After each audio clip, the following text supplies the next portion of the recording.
Il y a le langage des nombres et il y a le langage des logos. Les pays qui se soucient de leur population ne sont pas noyés sous le langage des slogans. Les pays et les régimes qui cherchent à dissimuler leurs lacunes et leurs retards se noient sous les slogans.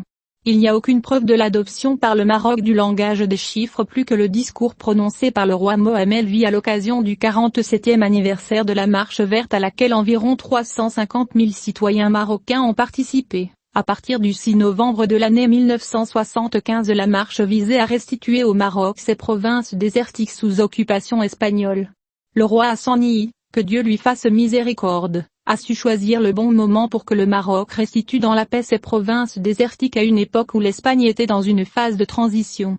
Hassani a mené ce moment historique à un moment où le dictateur Franco était malade et où l'Espagne était sur le chemin du retour à une monarchie constitutionnelle avec un système multipartite sous la tutelle du roi Juan Carlos. Le roi Mohamed V a le droit d'aborder, à l'occasion du 47e anniversaire de la Marche verte, une nouvelle phase entrecoupée d'autres marches afin de confirmer que le convoi marocain avance, à travers des marches de développement, et se fiche de ceux qui lancent slogans et leur agitation insensée sur le terrain. Il y a une page tournée. Le Maroc est passé de la pérennisation de son intégrité territoriale, notamment à la lumière de la reconnaissance internationale et arabe de la marocanité du Sahara, à l'affirmation de la poursuite des voies de développement dans un cadre plus large qu'est l'espace africain. Il est remarquable que le monarque marocain se soit concentré sur le gazoduc entre le Nigeria et le Maroc. Il a déclaré à cet égard, tout au long de l'histoire, le Sahara marocain a formé un lien humain, spirituel, civilisé et économique entre le Maroc et sa profondeur africaine. Par notre travail de développement, nous cherchons à consolider ce rôle historique et à le rendre plus ouvert au d'avenir, qui est une tendance conforme à la nature des relations distinguées qui unissent le Maroc aux pays de notre continent africain, que nous tenons à renforcer, afin de servir les intérêts communs de nos peuples frères, et dans ce contexte, nous avons pris l'initiative avec notre frère, son Excellence Monsieur Muhammadu Buhari, président de la République fédérale du Nigeria, de lancer le projet de gazoduc Nigeria-Maroc. Aujourd'hui, nous sommes heureux de constater l'avancement de ce grand projet, conformément avec le cadre contractuel qui a été signé en décembre 2016. Le protocole d'accord récemment signé à Rabat avec la Communauté économique des États de l'Afrique de l'Ouest, et à Nouakchott avec la Mauritanie et le Sénégal, constitue un élément essentiel dans le chemin de mise en œuvre du projet. Mohamed V a ignoré toutes ces campagnes visant le Maroc, y compris tout ce que le régime algérien avait fait pour lui faire reconsidérer sa participation au sommet arabe. Le harcèlement dont la délégation marocaine a fait l'objet à la veille du sommet témoigne de l'ampleur de la crainte du régime algérien face à la présence de Mohamed V. Sa présence aurait donné du sens au sommet d'Algérie au lieu de devenir prisonnier de slogans dépassés, des slogans qui expriment la peur d'appeler les choses par leur nom, y compris les noms des partis qui s'immiscent dans les affaires arabes en attisant les instincts sectaires, les milices, marches et des missiles. L'Iran le fait dans le but de stabiliser toute la région arabe, ce qui conduit à l'utilisation de l'Algérie dans sa guerre d'usure, qu'il mène contre le Maroc à travers un outil appelé Polisario. De la confirmation du succès de la Marche verte à pérenniser la marocanité du Sahara, à la confirmation du succès des marches de développement qui servent les populations des régions du Sud, saharien, au Maroc. C'est un raccourci pour le saut qualitatif. Cela a été réalisé grâce à Mohamed V, qui s'est appuyé sur les chiffres avant toute autre chose.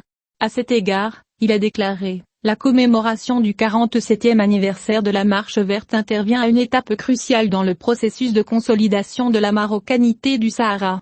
Si cette épopée immortelle a permis la libération de la terre, les marches continues que nous menons visent à honorer le citoyen marocain, en particulier dans ces régions qui nous sont si chères.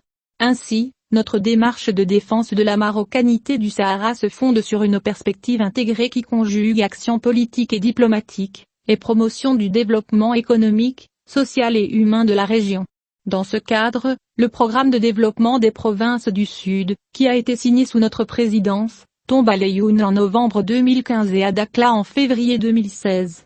Le langage des chiffres est sans équivoque, car il est lié à un programme de développement intégré, doté d'une enveloppe financière de plus de 77 milliards de dirhams, environ 7,7 milliards de dollars, et vise à lancer un véritable dynamisme économique et social, à créer des opportunités d'emploi et d'investissement, et doter la région des infrastructures et équipements nécessaires. Aujourd'hui, près de 7 ans après son lancement, nous apprécions les résultats positifs qui ont été obtenus, puisque le taux d'engagement a atteint environ 80% de l'enveloppe financière totale qui lui est allouée. Le monarque marocain est entré dans les détails de ce qui a été réalisé en déclarant que l'autoroute Tizni-Dakhla, qui a atteint ses étapes finales, a été achevée, reliant la région au réseau électrique national, en plus de renforcer et d'étendre les réseaux de communication. Des centrales solaires et éoliennes programmées ont également été achevées. Il a également évoqué l'exploitation des richesses halieutiques, la transformation des produits de la pêche maritime et la création de milliers d'opportunités d'emploi pour les habitants de la région. Il a évoqué le domaine agricole, fournissant et valorisant plus de 6000 hectares, à Dakhla et Bougédour, et les mettant à la disposition des jeunes agriculteurs de la région. Il a également évoqué l'exploitation des phosphates. Ce n'est plus un secret que le Maroc a gagné la bataille du Sahara. Gagné-le en chiffres.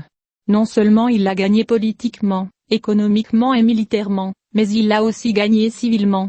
Certes, il suffit de faire une comparaison entre la renaissance de ces provinces du Sud, qui est une renaissance centrée sur l'homme marocain avant tout, et la misère des Sahraouis détenus par le régime algérien atteint d'ouf pour les transformer en terroristes haineux d'autre part. Une telle comparaison dit tout, et c'est la différence entre la langue de résidence et les slogans vides.